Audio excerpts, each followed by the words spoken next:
Previously, I told you about the moment that changed my life. Dr. Marcus Thorne, successful cardiologist, standing in front of his fiancée Jennifer, about to reveal the secret he'd been carrying for 32 years. "Jennifer, there's something I need to share with you. Something important about who I am." She looked at me with those caring nurse's eyes and said simply, "Okay, I'm listening." What happened next wasn't just a conversation. It was the beginning of the most beautiful journey of acceptance I never imagined possible. This is part 2, the story of how love really can conquer fear. We sat on our couch, the same couch where we'd planned our wedding, where we'd shared 1,000 ordinary moments. But nothing about this moment felt ordinary. "Jennifer," I began, my voice barely steady, "for as long as I can remember, I've felt like I was wearing a costume. Not just at work, but everywhere. Like the person everyone sees isn't complete." She nodded, her hand finding mine. "Go on." The words came out in a rush then, like a dam breaking. I need to express myself differently sometimes. I need to wear dresses, to feel feminine, to explore a part of myself I've been hiding since childhood. I know how this sounds, I know it's not what you signed up for, but I can't pretend anymore. The silence that followed felt eternal. Jennifer's face went through a dozen emotions. Surprise, confusion, concern, and something else I couldn't identify. Finally, she spoke. "Marcus, are you telling me you're transgender? Are you saying you want to transition?" "No," I said quickly. "I'm still me, still the man who loves you. I need the freedom to express both sides of myself. The masculine me that everyone knows, and this feminine side that I've been suffocating." She was quiet for a long moment, processing. Then, "Show me. Show me," she'd said. 2 words that terrified and liberated me simultaneously. I led her to our bedroom, my hands shaking as I opened the closet. "I bought this," I said, pulling out the navy dress I'd hidden in the back. "I've been trying on your clothes when you work nights, but this is mine." Jennifer sat on our bed, watching as I held the dress against myself in the mirror. "Marcus, how long have you been feeling this way?" "Since I was 7, I admitted. "My sister had this beautiful pink dress for a school play. When no one was home, I'd sneak into her room and try it on. I felt right somehow. But I learned quickly that boys don't do that, so I buried it." I told her everything then. The years of suppression, the medical school years where I threw myself into studying to avoid thinking about it, the relief I'd felt those nights when she was at work and I could finally breathe in her dresses. "The guilt has been killing me," I confessed. "I love you so much, but I was terrified you'd see this part of me and think I was sick or perverted or not the man you fell in love with." Jennifer was quiet, absorbing everything. Then she stood up, walked to her dresser, and pulled out a soft purple blouse and a black skirt. "Put these on," she said gently. "I want to see you as you really are." My heart nearly stopped. "Jennifer, you don't have to." "Marcus," she interrupted, "for 3 years I've watched you carry some invisible weight. I've seen you stare at my dresses with a look I couldn't understand. I've noticed how you touch fabrics differently than other men, how you know more about fashion than you pretend to." She smiled softly.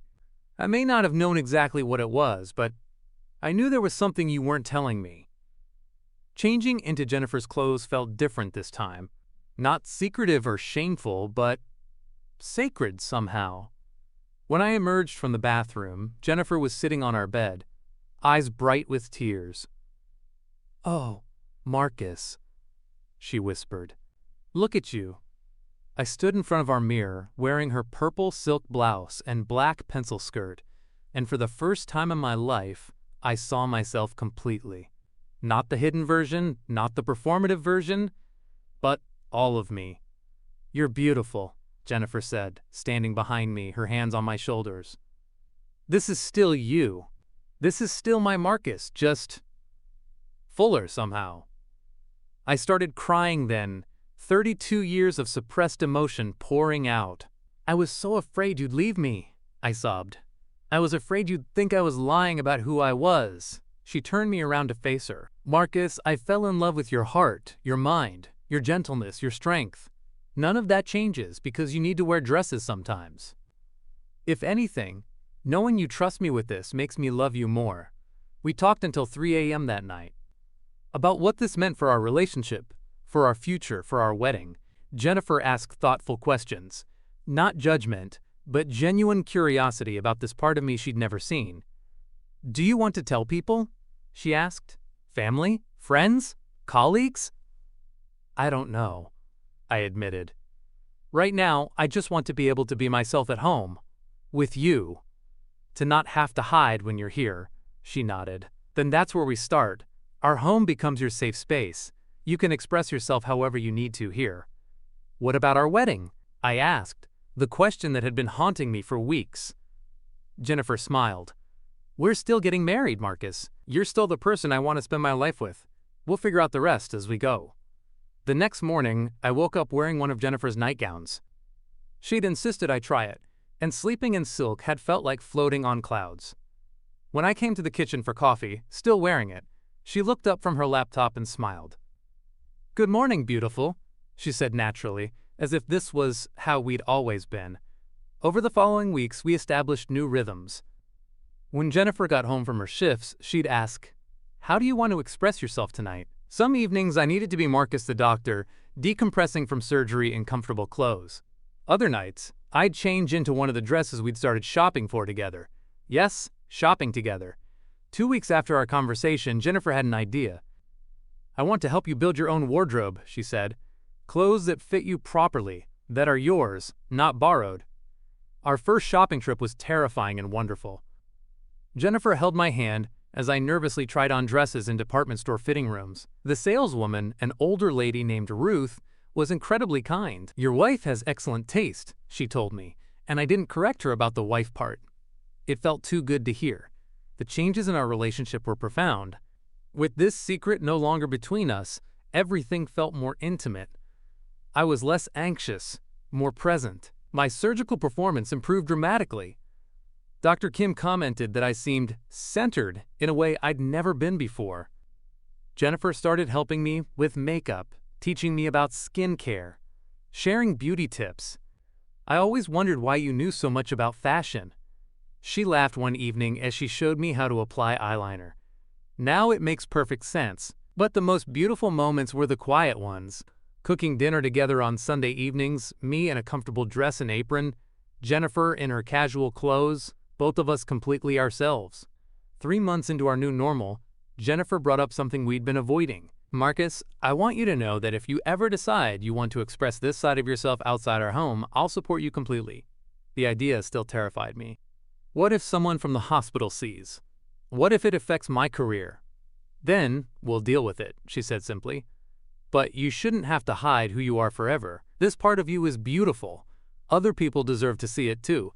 As our wedding approached, yes, we kept our original date. Jennifer had one more surprise for me.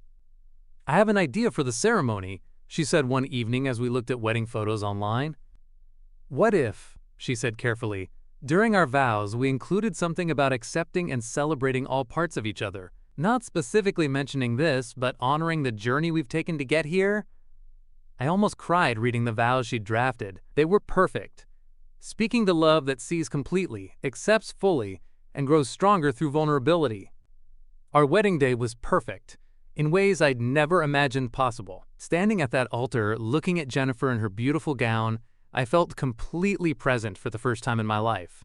No performance, no hiding, just pure love and gratitude. During our vows, when Jennifer promised to love and celebrate every part of who you are and who you're becoming, several guests wiped away tears.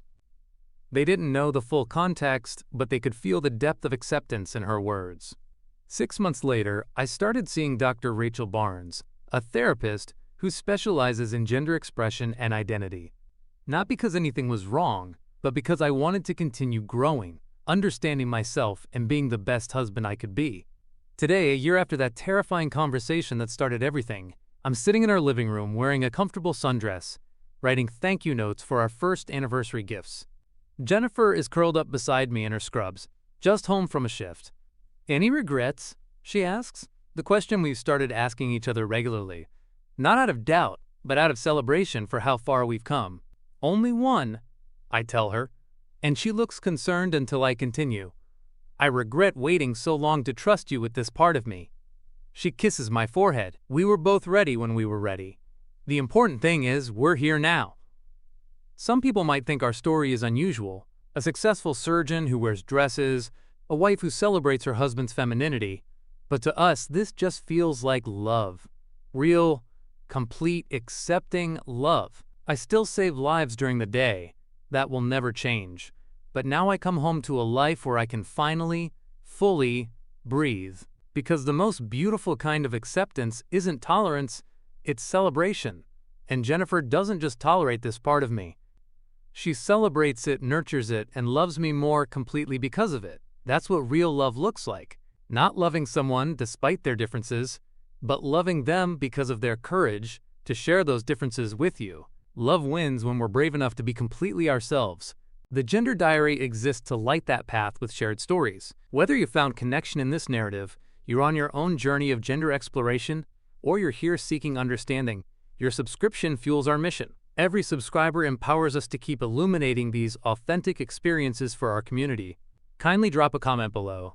Your voice adds to the tapestry of experiences that makes this space meaningful. Until our next story unfolds.